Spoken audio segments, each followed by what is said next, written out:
Seems like everybody on the internet has posted their opinion about all the events of last week. So I might as well throw mine on the pile.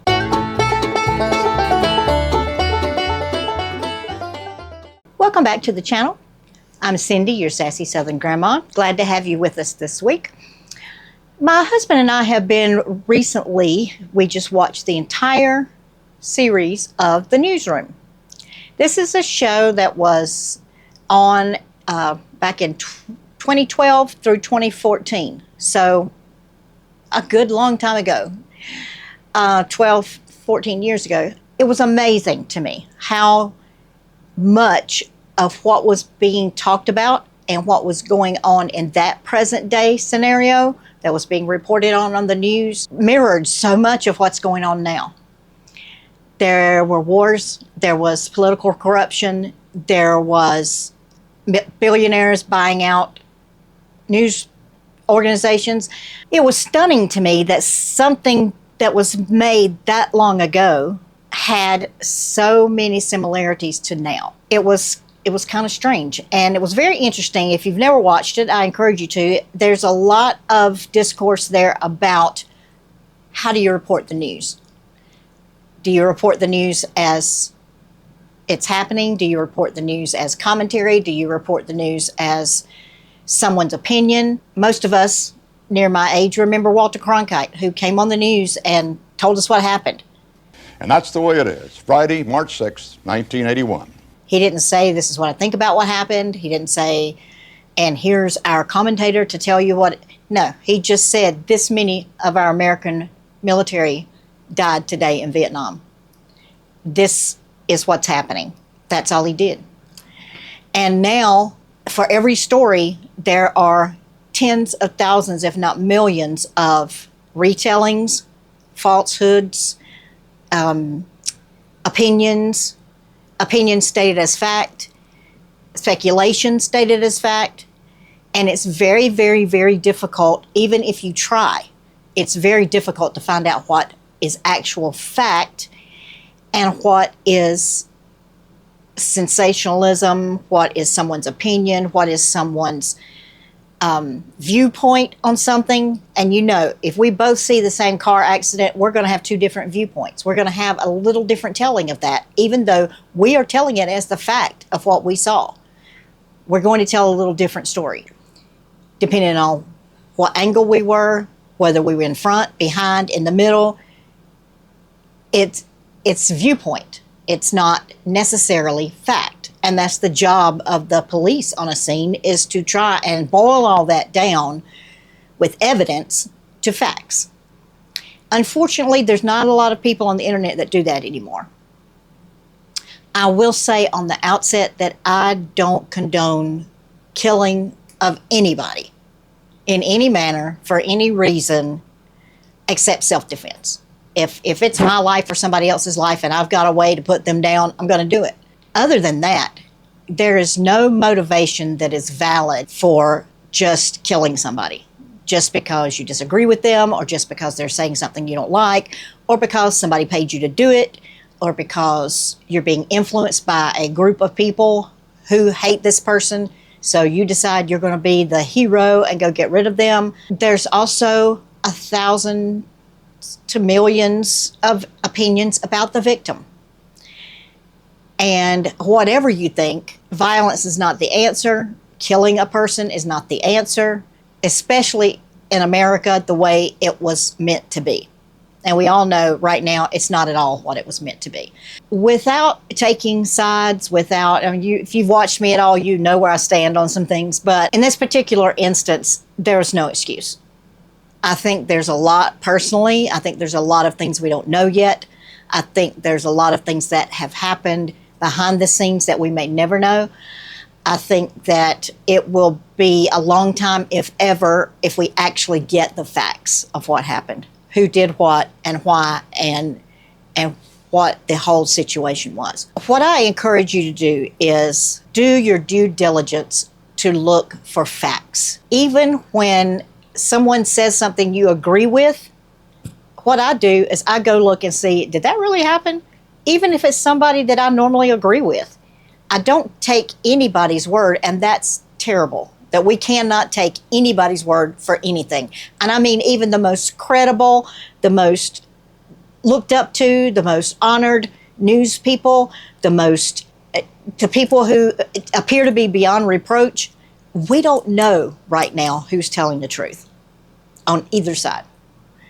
So even when I hear something from somebody that I normally agree with or that I normally feel like is a credible source for facts, even when they say something, I go double check it before I believe it. I have those staunch boundaries around now because I feel like if my brother told me something or my sister, I'm going to check it out. I'm not going to say, oh, well, I know her. She wouldn't tell me something that's not true. You don't know. You don't know anymore who to trust. There's a lot of creators that I follow that I believe are trying to get to the bottom of things and are trying to only put out things that are true. But even those people, I double check. I look at other sources to try and find, did this thing really happen? Did this person really say this? And there's AI now. We could even see somebody say something, but we're not really seeing them say it. We could see a whole speech that's created to look like it's someone saying this speech that they never said it because AI has gotten so good. Even your everyday Joe Blow with a good computer program can put out something that appears to be true, appears to have happened, and it's not. It's created. So my main message to you today is to look for truth. Do I think Charlie Kirk is a martyr or a hero? I don't. I didn't agree with 99% of what he said. Yes, he quoted scripture. Yes, he appeared to be and claimed to be a follower of Christ. But you can't just take a few sentences or a few quotes from somebody and say, oh, that's somebody I need to listen to. He thinks the same way I do. You need to listen to or read a person's whole body of work. You can't just read a book by one guy and go, oh, he and I line up on everything. He may write something in a newspaper that absolutely goes against what you believe. So and I'm not saying that I think he should have been killed. Absolutely not. That is not how this country is supposed to work. I do think that if you listen to him and if you think that he was in the right and that everything he said was truth, I urge you to double check that.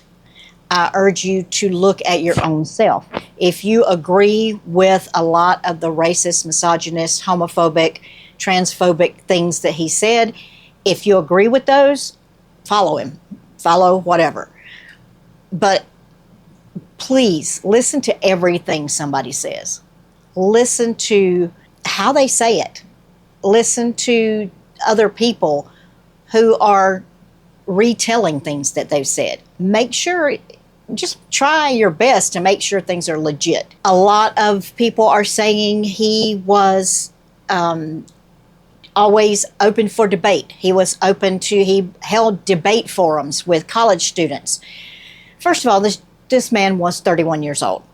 He himself did not graduate from college, which I don't think is a qualification for being a smart person. I just think that if someone is 31, whether it's this man or my child or me when I was 31, you don't have enough life experience to be out debating major issues of a country and enough, unless you have done some extensive research and you've done some real digging into the issues and some real, not just spouting your own opinions, which is basically everything so far that I've heard from him is spouting his own opinions. Even when he appeared to be open to debate, if you watch closely, pay attention to what he's saying, what the college student is saying. Even when someone comes to him with a legitimate question, he interrupts them. They never finish their sentence. They never get their thought out before he's going, oh, but let me tell you this. Oh, I see where many times I've seen him say, I see where you're going with this, let me tell you the truth, before the person even finished their sentence.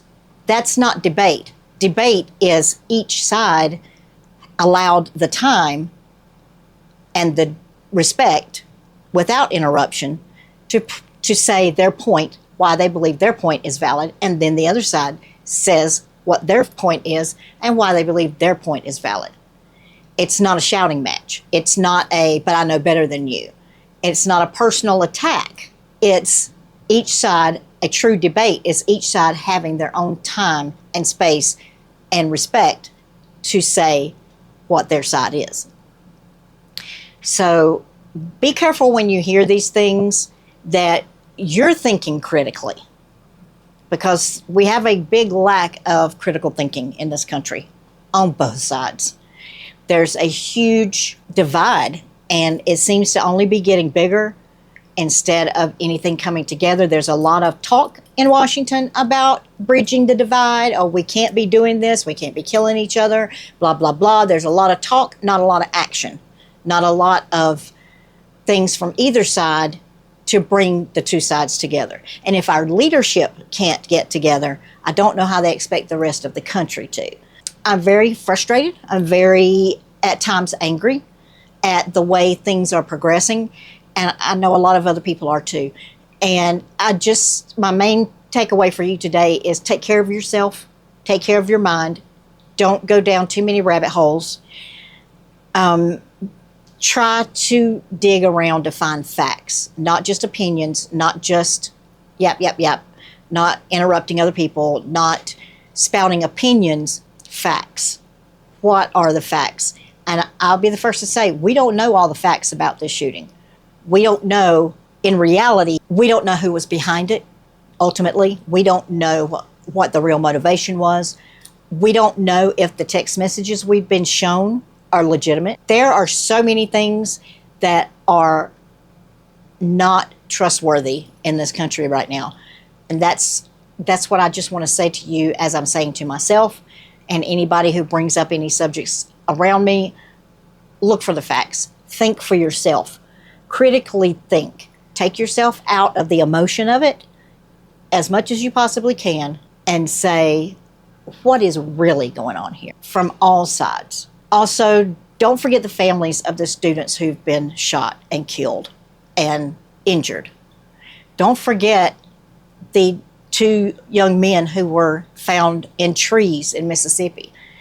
Don't forget that this is not the only person who has had violence perpetrated against them in the last 2 weeks. The police officers in Pennsylvania. Every day it's something else. Every day it's more and more.